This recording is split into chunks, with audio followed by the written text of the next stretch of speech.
Welcome to జనం మాట. నేను మీ చంద్ర. రాష్ట్రంలో గెలిపే లక్ష్యంగా అన్ని పార్టీలు ముందుకెళ్తున్నా. అయితే ఆ నియోజకవర్గంలో మాత్రం వైఎస్ఆర్సీపీ గెలిపే లక్ష్యం కాదు, ఘన విజయం సాధించబోతుంది. ఎందుకంటే ఆ నియోజకవర్గంలో టీడీపీ క్యాండిడేట్ లేడా అంటే ఖచ్చితంగా ఆ నియోజకవర్గంలో టీడీపీ క్యాండిడేట్ గురించి ప్రశ్నార్థకంగా మారింది. మరి వైఎస్ఆర్సీపీ మాత్రం చేరికలు మార్పులతో ముందుకు దూసుకెళ్ళిపోతుంది. మరి ఆ నియోజకవర్గం ఏంటి అంటే ఖచ్చితంగా గుంటూరు జిల్లాలోని పత్తిపడ నియోజకవర్గం ఒకటి. ఆ పత్తిపడ నియోజకవర్గం 2014, 2019 ఎన్నికల బలాబలాలు ఏంటి, 2014లో ఎవరు గెలిచారు, 2019లో ఎవరు గెలిచారు, మరి 2024 పరిస్థితి ఏంది ఒకసారి మనం చూసుకున్నట్లయితే ఖచ్చితంగా 2014 ఎన్నికల్లో టీడీపీ వైఎస్ఆర్సీపీ ఇద్దరికి పోటాపోటీగా ఎన్నికలు జరిగాయి. టీడీపీ తరఫున రావెల కిషోర్ బాబు గారు ఇక్కడ ఉన్నారు. అయితే ఇక్కడ రావెల కిషోర్ బాబుకి దాదాపు 50% ఓట్లు వచ్చినాయి. అదేవిధంగా మేకతోటి సుచరిత గారు ఇక్కడ వైఎస్ఆర్సీపీ బరిలో దిగారు 2014 ఎన్నికల్లో.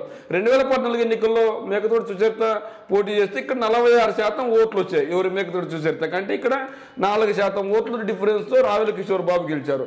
అయితే 2014 ఎన్నికప్పుడు మేకతోటి సుచరిత ఓడిపోయినప్పటికీ అప్పటి నుంచి ప్రజల్లో తిరుగుతూ ప్రజల కష్ట నష్టాలను తెలుసుకొని ఖచ్చితంగా మేము గనక అధికారంలోకి వస్తే మీకు మంచి చేస్తాం, మాకు ఒక అవకాశం ఇవ్వండి, ఖచ్చితంగా మీకు తోడుగా ఉంటానని చెప్పి మేకతోటి సుచరిత గారు 2014 నుంచి 2019 వరకు ప్రజల మధ్యలో తిరిగారు, ప్రజల కోసం పనిచేశారు. అందులో భాగంగా 2019 ఎన్నికలకి అదే మేకతోటి సుచరిత గారికి ఇక టికెట్ ఇచ్చారు. మేకతోటి సుచరిత గారికి టికెట్ ఇస్తే ఇక్కడ టీడీపీ తరఫున డొక్క మాణిక్య వరప్రసాద్ గారికి ఇచ్చారు. అంటే వీళ్ళు ఇక్కడ రావెల కిషోర్ బాబుకి 2014 ఎన్నికల్లో ఇస్తే ఇక్కడ డొక్క మాణిక్య వరప్రసాద్ గారికి టికెట్ ఇచ్చారు. ఈ నేపథ్యంలో ఖచ్చితంగా 92,000 ఓట్లు వైఎస్ఆర్సీపీకి, 85,000 ఓట్లు టీడీపీకి పడ్డాయి. జనసేనకి 26,000 ఓట్లు పడ్డాయి. ఇక్కడ అంటే 12 రావెల కిషోర్ బాబు గారు ఇక్కడ అంటే ఇక్కడ ఎవరికైతే 2014 ఎన్నికల్లో టీడీపీ తరఫున పోటీ చేసి 2019 ఎన్నికల్లో టికెట్ ఇవ్వలేదు. ఆ నేపథ్యంలో రావెల కిషోర్ బాబు జనసేనలో చేరి జనసేన పార్టీ నుంచి ఇక్కడ బరిలో దిగారు. ఈ నేపథ్యంలో ఖచ్చితంగా రావెల కిషోర్ బాబు గారు మంత్రిగా పనిచేశారు. అయితే ఖచ్చితంగా రావెల కిషోర్ బాబు చెప్పుకోదగ్గ పోటీ అయితే ఇచ్చారు. 26,000 ఓట్లు అయితే వచ్చాయి. అయితే ఇక్కడ వైఎస్ఆర్సీపీకి 43% ఓట్లు, టీడీపీకి 40% ఓట్లు. అంటే ఇక్కడ 43.98 40% ఓట్లు. అంటే అదే 4% ఓట్లతో వైఎస్ఆర్సీపీ గెలిచింది. 2014 ఎన్నికల్లో ఏదైతే 4% ఓట్లు పోగొట్టుకుందో 2019 ఎన్నికల విషయానికి వస్తే 4% ఓట్లతో గెలుపొందింది. అయితే ఇప్పుడు 2024 ఎన్నికలకు వస్తున్న నేపథ్యంలో ఇక్కడ 2024 ఎన్నికలకు వస్తున్న నేపథ్యంలో ఇక్కడ ఆశ్చర్యకరమైన సంఘటనతో చోటు చేసుకుని ఇక్కడ ఎవరైతే 2014 ఎన్నికల్లో రావెల కిషోర్ బాబు గారు పోటీ చేసి గెలుపొందారు టీడీపీ తరఫున, ఆయన ఇప్పుడు టీడీపీలో లేరు, వైఎస్ఆర్సీపీలో జాయిన్ అయిపోయారు.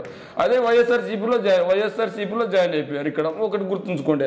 అదేవిధంగా 2019 ఎన్నికల్లో మేకతోటి సుచరితపై డొక్క మాణిక్య వరప్రసాదరావు గారు పోటీ చేశారు. ఈ నేపథ్యంలో ఈయన కూడా పార్టీ ఫిరాయించి ఇప్పుడు అంటే ఆయన ఓడిపోయిన ఎమ్మెల్యే క్యాండిడేట్ కాబట్టి ఏ పార్టీలో ఉన్నా తన వ్యక్తిగతం, ఈయన కూడా వైఎస్ఆర్సీపీలో జాయిన్ అయిపోయారు. అంటే ఇప్పుడు ఇక్కడ మనం ఒకటి ఏంటి మనం చర్చించుకోవాలంటే ఖచ్చితంగా 2024 ఎన్నికల్లో బలాబలాలు ఏంటి, పోటీదారులు ఎవరు మనం ఒకసారి చూసుకున్నట్లయితే 2024 ఎన్నికల్లో వైఎస్ఆర్సీపీ తరఫున మేకతోటి సుచరిత గారిని కాదని కొత్త అభ్యర్థికి ఇచ్చారు. అయితే మేకతోటి సుచరిత గారికి ఎందుకు టికెట్ ఇవ్వలేదంటే ఆవిడ ఎక్కడి నిల్చున్నా గెలుస్తుంటారు కాబట్టి ఆవిడ హోమ్ మినిస్టర్గా కూడా పనిచేశారు, మాజీ హోమ్ మినిస్టర్. ఈ నేపథ్యంలో ఆవిడ వేరే చోటుకి వెళ్తే ఆవిడ ఖచ్చితంగా అక్కడ కూడా గెలిపించుకుంటే క్యాపబిలిటీ ఉంటుంది కాబట్టి ఆవిడని ఇక్కడ పత్తిపాడు నుంచి తాడికొండకు పంపించారు. ఈ నేపథ్యంలో ఖచ్చితంగా తాడికొండలో కూడా ఆవిడ గెలిపే లక్ష్యంగా ముందుకెళ్తూ అక్కడ లోకల్ నాయకులని అందరినీ దగ్గరికి చేర్చుకొని ముందుకెళ్తున్నారు. మరి ఆవిడ ముందుకెళ్తున్న నేపథ్యంలో ఖచ్చితంగా గెలుస్తారంటే తాడికొండ నియోజకవర్గం వైఎస్ఆర్సీపీ కంచుకోట, ఖచ్చితంగా వైఎస్ఆర్సీపీ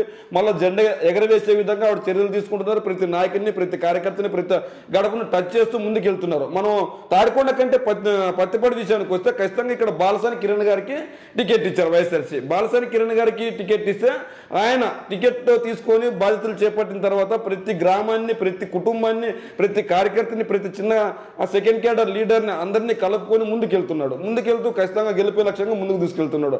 అయితే అక్కడ కొంతవరకు వర్గపోరు ఉన్నప్పటికీ ఆ వర్గపోరును కూడా ఖచ్చితంగా ఎవరైతే మేకతోటి సుచరిత గారు, డొక్క మాణిక్య ప్రసాద్ గారు, ఈ 2 వర్గాలు అక్కడ బలంగా ఉంటాయి.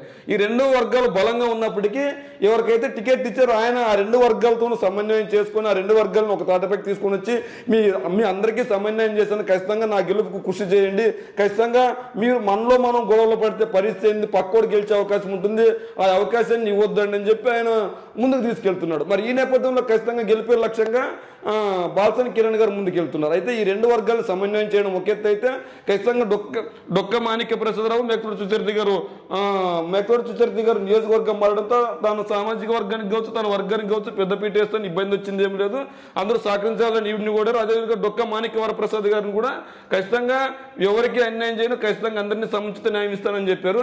అదేవిధంగా ఇక్కడ మూడో వర్గం ఉంది, రావెల కిషోర్ బాబు ఉంటే ఇక్కడ రావెల కిషోర్ బాబు కూడా ఇప్పుడు వైఎస్ఆర్సీపీ జెండా కప్పుకున్నారు, వైఎస్ఆర్సీపీలో ఉన్నారు. అంటే ఇక్కడ వీళ్ళ ముగ్గురు వర్గాలు కూడా ముగ్గురు కూడా వైఎస్ఆర్సీపీలో ఉన్నారు. అయితే ఈ ముగ్గురు వైఎస్ఆర్సీపీలో ఉన్నప్పటికీ ఈ ముగ్గురులో ఒక్కరికి టికెట్ ఇచ్చినా మిగిలిన రెండు వర్గాలు సహకరించే అవకాశం లేదు. ఏది ఇప్పుడు మేకతోటి సుచరిత గారికి కావచ్చు, లేదంటే డొక్క మాణిక్య వరప్రసాద్ కావచ్చు, రావుల కిషోర్ బాబు కావచ్చు, వీళ్ళు 2019 ఎన్నికల్లో ముగ్గురు ప్రత్యర్థులుగా పోటీ పడ్డారు. ఒకరు వైఎస్ఆర్సీపీ నుంచి, ఇంకొకరు టీడీపీ నుంచి, మరొకరు జనసేన నుంచి. ఈ నేపథ్యంలో ముగ్గురులో ఏ ఒక్కరికి టికెట్ ఇచ్చినా కూడా మిగిలిన రెండు వర్గాలు సహకరించే అవకాశం లేదు. అంటే ఖచ్చితంగా ఇక్కడ వర్గ విభేదాలు వస్తే ఖచ్చితంగా వైఎస్ఆర్సీపీ ఓడిపోయే ప్రమాదం ఉందని జగన్మోహన్ రెడ్డి గారు గ్రహించి ఇక్కడ కొత్త అభ్యర్థిని తెరపైకి తీసుకొచ్చి బాల్సన్ కిరణ్ గారికి ఇక్కడ అవకాశం ఇచ్చారు వైఎస్ఆర్సీపీ. ఈ నేపథ్యంలో ఆ ముగ్గురుతో కూడా ఖచ్చితంగా వాళ్ళ ముగ్గురిని కలుపుకొని పోయి ఖచ్చితంగా మేకతోటి సుచరిత గారు కావచ్చు, లేదంటే రావెల కిషోర్ బాబు కావచ్చు, లేదంటే డొక్కే మాణిక్య వరప్రసాద్తో కావచ్చు, వీళ్ళ ముగ్గురిని సమన్వయపరచుకొని ఖచ్చితంగా గెలిపే లక్ష్యంగా ముందుకెళ్తున్నారు బాల్సన్ కిరణ్ గారు. ఈ నేపథ్యంలో ఖచ్చితంగా బాల్సన్ కిరణ్ గారికి గెలవడానికి ఇంకా చేకూరే అవకాశాలు ఏంటంటే టీడీపీ జనసేన బలహీనంగా ఉండడం, సరైన నాయకత్వం లేకపోవడం, టీడీపీ జనసేన ఎవరు పోటీ చేస్తారో తెలియకపోవడం, ఖచ్చితంగా బీజేపీకి వెళ్తుందా లేదంటే టీడీపీకి వెళ్తుందా, జనసేనగా పోటీ చేస్తుందా అనే నేపథ్యంలో అదొకటి. ఇంకొకటి ఏంటంటే అక్కడ ఎవరికి ఇచ్చినా ఇప్పుడు సెకండ్ క్యాడర్ లీడర్లో ఉన్న బలమైన వ్యక్తికి అక్కడ టికెట్ ఇచ్చే పరిస్థితి. మరి అక్కడ చాలా మంది కొత్త అభ్యర్థులను తెరపైకి తీసుకొని వచ్చినప్పుడు చాలా మంది టికెట్ రేసులో ఉంటారు అనమాట. టికెట్ రేసులో ఉన్నప్పుడు ఏ ఒక్కరికి ఇచ్చినా మిగిలిన సమీకరణాల బేస్తో చేసుకొని మిగిలిన నాయకులు సహకరించే అవకాశం లేదు. మరి ఈ నేపథ్యంలో ఖచ్చితంగా కొత్త అభ్యర్థి ఎవరు ఉంటారు, మళ్ళీ జనసేన అభ్యర్థి ఎవరు, టీడీపీ అభ్యర్థి ఎవరు, బీజేపీ అభ్యర్థి ఎవరు, వీళ్ళ ముగ్గురులో టికెట్ దక్కించుకునేది ఎవరు? మరి ఇక్కడ ఆల్రెడీ ముగ్గురు ఎమ్మెల్యే అభ్యర్థులుగా పోటీ చేసి ఇద్దరు ఎమ్మెల్యేలు గాను మినిస్టర్గా పనిచేశారు, ఇంకోరు ఎమ్మెల్సీగా పనిచేస్తున్నారు. ఈ నేపథ్యంలో ముగ్గురు బలంగా ఉన్న నియోజకవర్గం ముగ్గురు కలిపి ఒక కొత్త అభ్యర్థిని గెలిపించుకోవడానికి కృషి చేస్తున్న నేపథ్యంలో అక్కడ టీడీపీ జనసేన బీజేపీ కనుక ఎవరిని అభ్యర్థులను నిలబెడతారు? ఒకవేళ టీడీపీ వాళ్ళని నిలబెడితే జనసేన బీజేపీ పరిస్థితి ఏంది? మరి అక్కడ బీజేపీ కూడా గట్టిగా టికెట్ ట్రై చేస్తుంది పొత్తు నేపథ్యంలో మాకు కేటాయించాలని చెప్పి. మరి వాళ్ళు అనుకున్నట్లు బీజేపీకి కానీ జనసేనకి టికెట్ కేటాయిస్తే టీడీపీ నాయకులు ఇక్కడ కొంతవరకు డొక్క మాణిక్య ప్రసాద్ గారు టీడీపీలో పనిచేశారు, ఈయనకి కూడా టీడీపీ సానుభూతి ఉంటుంది. రావెల కిషోర్ బాబు గారు టీడీపీలో ఎమ్మెల్యేగా పనిచేశారు, మినిస్టర్గా పనిచేశారు.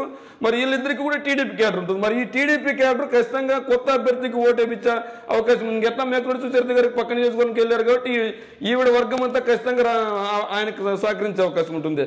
ఇలా ఈ ముగ్గురుతో పటిష్టంగా వైఎస్ఆర్సీపీ ఉంటే మరి టీడీపీ పరిస్థితి మాత్రం అయోమయంలో ఉంది. ఎట్లా అయోమయంలో ఉందంటే ఒక పార్టీకి ఒక టికెట్ కేటాయించడంలో చాలా కొట్లాట్లు ఉంటాయి. ఇప్పుడు ముగ్గురు పార్టీలు అక్కడ టికెట్ ఆశిస్తున్నారు. ఒకరు టీడీపీ, 2 జనసేన, 3 బీజేపీ. ఆ ముగ్గురులో టికెట్ ఎవరు తీసుకుంటారు? తీసుకున్న వాళ్ళ పరిస్థితి ఏంది? గ్రౌండ్ లెవెల్ ఏంది? గ్రౌండ్ లెవెల్లో తిరగగలిగితే వాళ్ళు ముందుకు వెళ్ళగలిగితే మిన్ని సమన్వయ కార్యకర్తలు కలుపుకొని వెళ్ళగలరా? అంటే ఇక్కడ బలమైన నేతలను తట్టుకొని వాళ్ళు నిలబడగలరా? ఈ నేపథ్యంలో ఇంకోవైపు వైఎస్ఆర్సీపీ చేసిన సంక్షేమం, అభివృద్ధి, జగనన్న విద్యా దీవెన, వసతి దీవెన, ఆరోగ్యశ్రీ, 1-2 మెడికల్ కాలేజీలు, 1 సచివాలయ ఉద్యోగాలు, వాలంటరీ ఉద్యోగాలు, ఇంటి వద్దకే పరిపాలన, పెన్షన్, ఇట్లా 1-2 ప్రతి ఒక్కటి ప్రజల వద్దకి వెళ్తుంటాయి. ఈ నేపథ్యంలో అక్కడేమో వైఎస్ఆర్సీపీ గెలుపు లక్ష్యంగా ముందుకు దూసుకెళ్తుంటే వీళ్ళేమో అయోమయంలో ఉన్నారు. అయితే వచ్చే ఎన్నికల్లో ఈ నియోజకవర్గంలో గెలుపు ఎవరిదో మీ కామెంట్ రూపంలో తెలియజేయండి.